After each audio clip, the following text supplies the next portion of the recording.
পনিরগুলো আমি কেটে নেবো পিস পিস করে, দিয়ে 10 মিনিট মতো ভিজিয়ে রাখবো। আর এই দেখেন সব আমি কেটে নিয়েছি, মটরশুঁটিগুলো ছাড়িয়ে নিয়েছি, পেঁয়াজগুলোও কুচি করে নিয়েছি, টমেটো কুচি করে নিয়েছি, গাজর কুচি করে নিয়েছি, কাজু আর কিশমিশ নিয়েছি। এগুলো পনিরগুলোকে আমি এবার পিস পিস করে কেটে জলে ভিজে রাখবো 20 মিনিট মতো।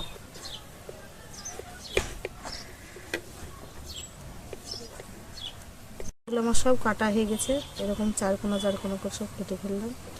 এটা আমি জলে একটু ভিজে রাখবো মিনিট 20 মতো, তাহলে নোংরাগুলা হয়ে গিয়ে ফুলে যাবে, পনিরটা ভালো হবে, সফট হবে। এগুলো আমি গরম পানিতে কিছুক্ষণ সিদ্ধ করার পর আমি মিক্সচার করে নেব, মিক্সচারে পিষে নেব এগুলা। জালটা আমি ধরিয়ে দিয়েছি, পানিটাও আমার গরম হয়ে গেছে। আমি এক এক করে দিয়ে দেবো এটা সেদ্ধ করার জন্য।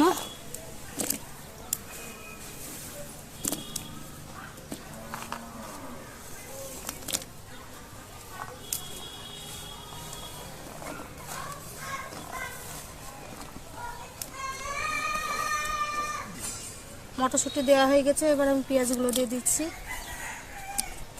ঝালটা মানে লঙ্কাটার খুব ঝাল আছে বুঝলি, ওই জন্য আমি 3টে মতন দিলাম। একটু ফুটে উঠুক, আর সামান্য একটু লবণ দেবো। এবার একটু লবণ দিয়ে দিচ্ছি আমি। টমেটোটা আমি দিয়ে দিলাম, এবার ফুটে উঠেছে যেখানে। এই দেখুন সেদ্ধ হয়ে গেছে, এগুলো আমি এবার তুলে নেব।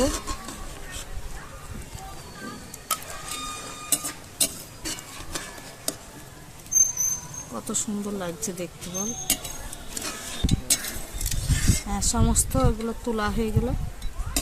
এই ঝোলটা থাকবে এরকমই, ফেলবো না এটাকে, এটাকে আমি পরে লাগবে যখন আমি রান্না করবো এই ঝোলটা দিয়ে, তখন ওই ঝোলটা দিয়ে দেব।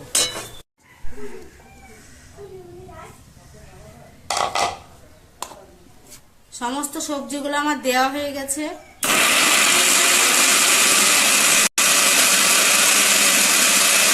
এই দেখো কত সুন্দর হয়ে গেছে, দেখো ধুমো উঠছে একবার গরম গরম।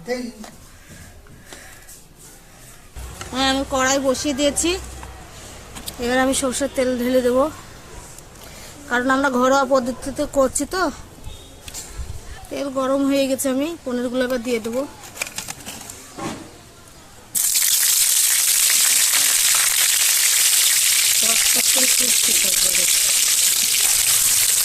হালকা করে ভেজে তুলে দেবো।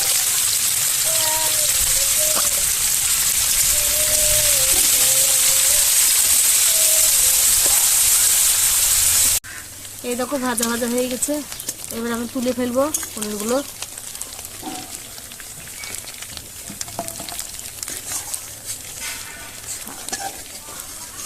তেজপাতা দিয়ে দিলাম, ফোড়নের জন্য জিরে দিয়ে দিলাম, আদা বাটা, রসুন বাটা,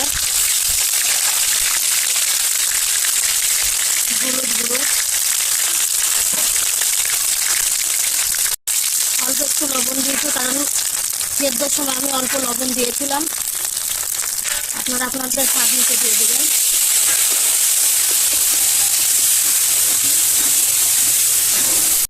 ঘি দিয়ে দিলাম, শীতকাল বলে ঘিটা জমে গেছে।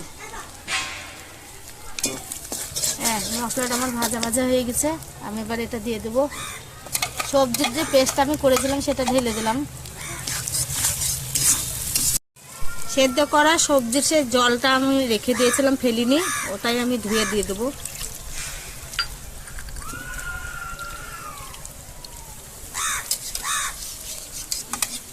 আমি টক দই ছিল আমার, টক দই দিয়ে দিলাম। কাশ্মীরি লঙ্কার গুঁড়ো দিয়েছি অল্প করে, কারণ লঙ্কা দেওয়া আছে এতে। এবার আমি পনিরগুলো দিয়ে দিচ্ছি। পনিরগুলো আমি সব দিয়ে দিলাম। জিরে আর ধনে গুঁড়ো আছে আমার কাছে, এটা আমি দিয়ে দিলাম। ধনে কুচনো দিয়ে দিলাম। আমার হয়ে গেছে, আমি ঢেলে নিচ্ছি।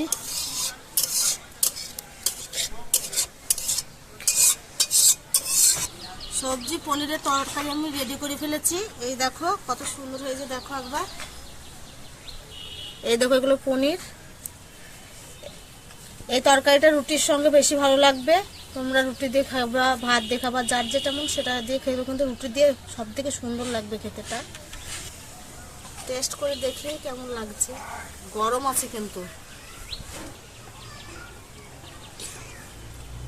বাবারে দারুণ সুন্দর হয়েছে তো। আজকে তো রুটিও তৈরি করতে হবে আমাকে। আজকে আমি আপনাদের পনিরের সবজি তৈরি করে দেখিয়ে দিয়েছি। আপনারা বাড়িতে তৈরি করে দেখবেন কত সুন্দর লাগে। খুব সুন্দর লাগলো খেয়ে, আমি টেস্ট করে দেখলাম যেহেতু। এরকম আরও রেসিপি দেখতে গেলে সালমা কুকিং রিলেটেড চ্যানেলে সাবস্ক্রাইব করে বেল আইকনটি ক্লিক করে রাখবেন।